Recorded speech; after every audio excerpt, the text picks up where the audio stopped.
নমস্কার, প্রত্যেককে জয় যিশু। আশাবাণী বাইবেল অধ্যয়নের পক্ষ থেকে আপনাদের প্রত্যেককে স্বাগত জানাই। আমি পাপন এবং আজকে আমাদের সঙ্গে রয়েছে পাস্টর বিপ্লব সরকার। পাস্টর, আপনাকে স্বাগত জানাই। গতবার আমরা দেখেছিলাম প্রথম তিমথিয় 1 অধ্যায়ের 1 এবং 2 পদ থেকে, এবং আজকে আমরা দেখব প্রথম তিমথিয়র 1 অধ্যায়ের 3 থেকে 7 পদ। পাস্টর, গতবার আপনি প্রথম তিমথিয়র মূল বিষয়বস্তু যীশু খ্রিস্ট একজন বিশ্বস্ত পরিচালক হিসেবে উপস্থাপন করেছিলেন। আজকের অংশটির সাথে তার কি কোথাও মিল আছে? আসুন সে পদগুলি আমরা একবার দেখে নিই। ওকে, আমরা প্রথমে বাইবেলের সেই অংশটা পড়ে নিই। প্রথম তিমথিয় তার 1 অধ্যায় 3 থেকে 7 পদ। সেখানে লেখা আছে, মাকিদোনিয়ায় যাওয়ার সময় যেমন আমি তোমাকে অনুরোধ করিয়াছিলাম যে তুমি ইফিসে থাকিয়া কতগুলি লোককে এই আদেশ দাও যেন তাহারা অন্যবিধ শিক্ষা না দেয় এবং গল্প ও অসীম বংশাবলীতে মনোযোগ না করে, তেমনি এখনো করিতেছি। কেননা সে সকল বরং বিতণ্ডা উপস্থিত করে, ঈশ্বরের যে ধনালক্ষ্যের কার্য বিশ্বাস সম্বন্ধীয় তাহা উপস্থিত করে না, কিন্তু সেই আদেশের পরিণাম প্রেম, যাহা সূচি হৃদয়, সৎ সংবেদ ও অকল্পিত বিশ্বাস হইতে উৎপন্ন। কতগুলি লোক এই সকলের পথ হইতে ভ্রষ্ট হইয়া অলিক বাচাল রূপ বিপদে গিয়াছে। তাহারা ব্যবস্থার শিক্ষক হইতে চায়, অথচ যাহা বলে, যাহার বিষয় দৃঢ় নিশ্চয় ভাবে কথা কয়, তাহা বুঝে না। আজ আমরা প্রথম তিমথিয় তার 1 অধ্যায় 3 এবং 7 পদ এই মাত্র পাঠ করলাম, এবং আমি এর একটা যে শিরোনাম দিয়েছি সেটা হলো নিখুঁত মতবাদ রক্ষা করা। শুভেচ্ছা জানানোর পর পৌল সঙ্গে সঙ্গে তার চিঠির মূল বিষয়বস্তুতে চলে যান। তিমথিয়কে মিথ্যা শিক্ষার বিরুদ্ধে লড়াই এবং সত্য রক্ষা করার জন্য অনুরোধ করেন। আচ্ছা, আমরা এই পদগুলিতে প্রবেশ করার আগে আপনি ভিত্তি সম্পর্কে একটু উদাহরণ দিয়ে শুরু করেছিলেন, কেন? ওকে, খুব ভালো বিষয়। আচ্ছা, ধরো যদি তুমি কোনো বহুতল ভবনের নির্মাণ কার্য দেখে থাকো, তাহলে তুমি দেখবে যে এই নির্মাণ করার জন্য এর খনন কার্য অর্থাৎ মাটির নিচে অনেক গভীর থেকে গভীরতর পর্যন্ত চলে যেতে হয়। সেই শক্ত ভিত্তিমূল ছাড়া ভবনটি টিকে থাকতে পারে না। আজ আমরা অনেক ঘর এরকম দেখি যা অল্প খনন হওয়ার কারণে সেটা হেলে গেছে।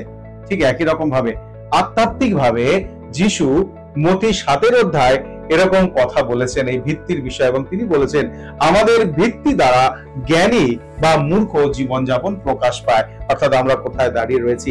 একই রকম ভাবে গীত সংহিতা তার 11:3 পদে এরকম লেখা রয়েছে, যদি ভিত্তিমূল ধ্বংস হয়ে যায় তবে ধার্মিকেরা কি করিতে পারে? আচ্ছা, পৌল কি তিমথিয়র সাথে একই ধরনের ভিত্তিমূলের সমস্যার উল্লেখ করেছে? একদম ঠিক। যদি আমরা এখানে দেখি তাহলে দেখবো তিমথিয়র কাজ ছিল মণ্ডলীর শিক্ষা যেন দৃঢ় থাকতে পারে, অর্থাৎ দৃঢ় রূপে তিনি যেন শিক্ষা দেন। বাইবেলের সত্যের উপরে নির্ভরশীল তা যেন নিশ্চিত করে, অর্থাৎ বাইবেলের বাইরে সেই শিক্ষা নেই, সেই সত্যতা যেন প্রচার করে। এবং এই অনুচ্ছেদে পৌল তাকে 3টি মূল দায়িত্ব দিয়েছেন। কি কি সেটা?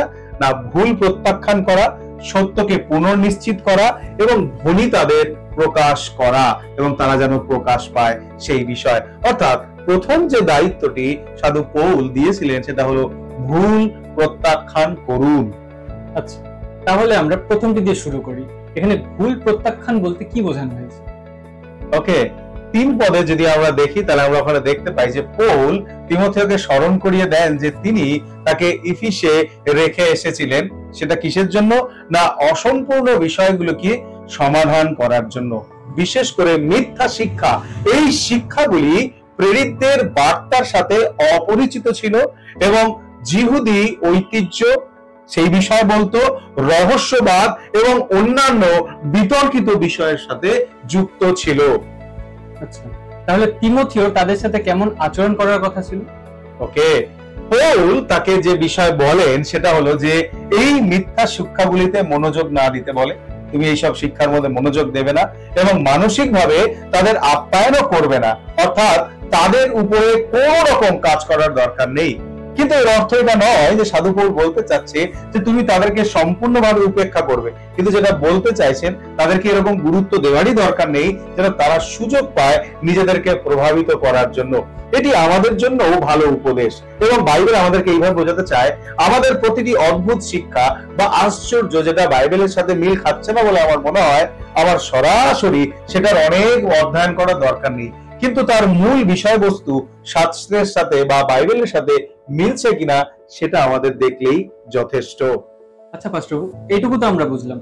তো পৌল এই ভুলগুলোর কিছু উদাহরণ দিয়েছেন, তাই না? একদমই। ধরো এটা একটা এরকম বলা যেতে পারে যে কল্প কাহিনী বা একটা কল্পিত ঘটনা। বাইবেলের বাইরের কিছু ভিত্তিমূল বা ভিত্তিহীন কিছু ঘটনার প্রতি লোকের আকর্ষণ বেড়ে যায়। যেমন ধরো আমি যদি বলতে পারি, এরকম কথিত আছে যে যিশু একটা মাটি দিয়ে পাখি বানালো এবং তার মধ্যে প্রাণ দিয়ে দিল এবং সেটা জীবন্ত করে তুললেন।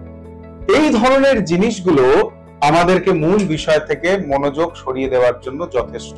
এবং সেই জন্য অ্যালবার্ট বার্নস তিনি বলেছিলেন যে শয়তান প্রায় চান যেন সত্য নিরপেক্ষ শিক্ষার সাথে কিছু শিক্ষা মিশিয়ে দেওয়া যেতে পারে। আর অসীম বংশতালিকা?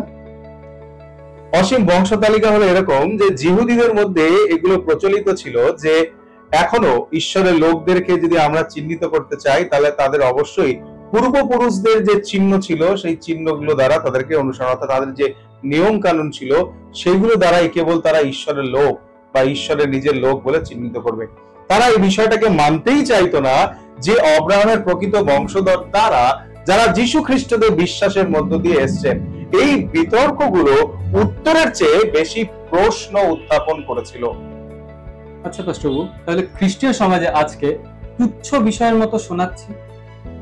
একদমই, একদম ঠিক বলেছো। কারণ বিশেষ করে যদি আমরা সংখ্যা তথ্য বা বাইবেলের কোড অথবা অতিরিক্ত অমানবিক বা যেটা অপ্রয়োজনীয় সেই ভবিষ্যৎবাণীর সেই চ্যাটের মতো বলতে পারি, অর্থাৎ এমন কিছু ভবিষ্যৎবাণীর বিষয় যেগুলোর সাথে বাইবেলের শিক্ষার কোনো মিল নেই, এগুলো সময় নষ্ট করে এবং মণ্ডলীকে কখনো গড়ে তোলে না।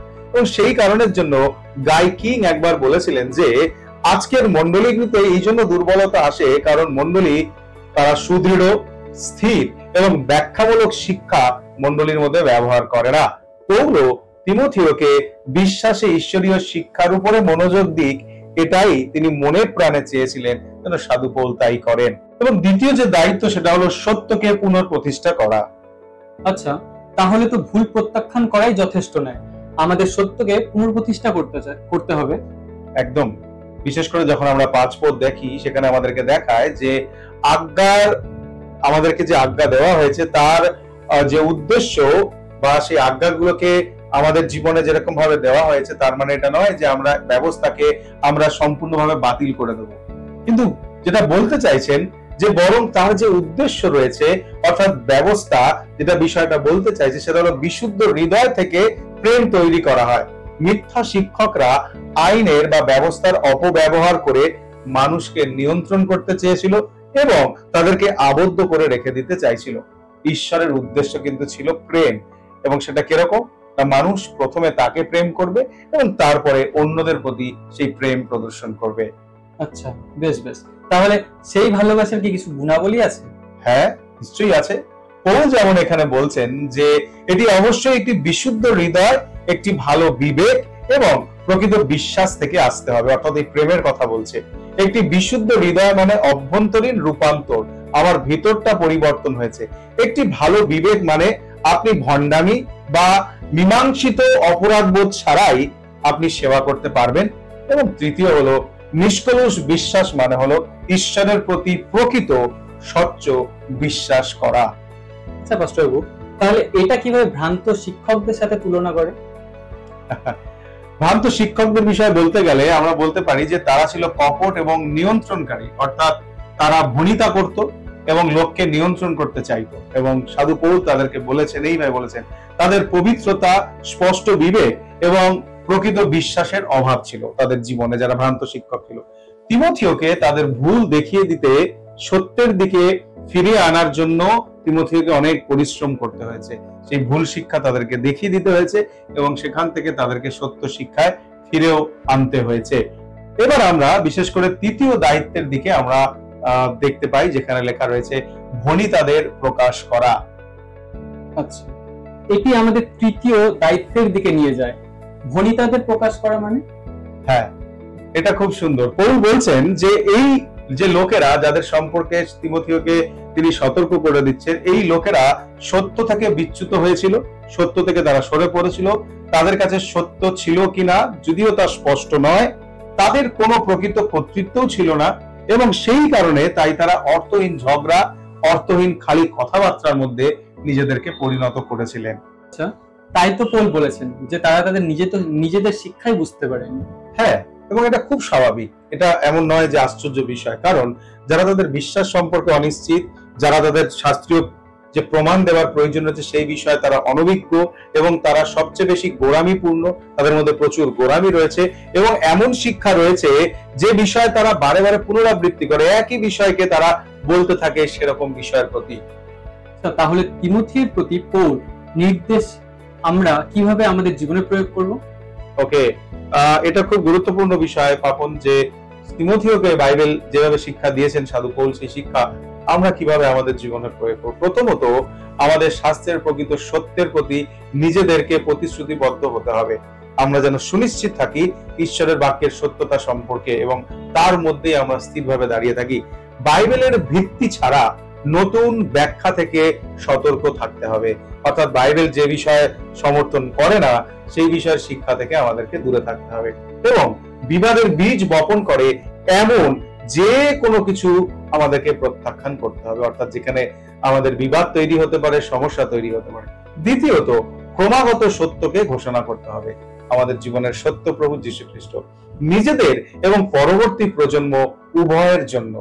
এবং সাথে সাথে আমাদেরকে এটাও বলে একটি বিশুদ্ধ হৃদয়, একটি পরিপক্ক বিবেক এবং প্রকৃত বিশ্বাস আমাদের বজায় রাখতে হবে, আমাদের মধ্যে যেন সেটা থাকে। এবং অবশেষে মিথ্যা শিক্ষা থেকে মণ্ডলীকে রক্ষা করার জন্য কঠোরভাবে নয়, বরং সাবধানতার সাথে বনিতাদেরকে শনাক্ত করতে আমাদের মধ্যে যেন ইচ্ছা থাকে। আচ্ছা পাস্টরবাবু, তাহলে এটা কি শুধু পালকদের জন্য? না, একদমই পালকদের জন্য নয়। বাইবেল আমাদেরকে শিক্ষা দেয় এই সমস্ত বিষয়ের জন্য খ্রিস্টের সকল অনুসারী এই দায়িত্ব ভাগ করে নেবে। আসলে কি জানো, প্রশ্ন এটা নয় যে তারা সঠিক মতবাদকে রক্ষা করছেন কিনা। গুরুত্বপূর্ণ বিষয় আমাদেরকে যে দায়িত্ব দেওয়া হয়েছে সেই দায়িত্ব কি আমরা সঠিকভাবে পালন করেছি কিনা। আপনাদেরকে ধন্যবাদ দিই আজকের এই দ্বিতীয় আমাদের বাইবেল অধ্যয়নে সাধু পৌলের তিমোথীয় পত্রের মধ্য দিয়ে আমরা আজকে যে বিষয়গুলো শিখলাম সেটা আমাদের জীবনেও অ্যাপ্লাই করি। পরবর্তী অধ্যায়ে পরবর্তী সময় আপনাদের সাথে সাক্ষাৎ করবার পূর্বে ঈশ্বর আপনাদের সঙ্গে থাকুক। ভালো থাকবেন।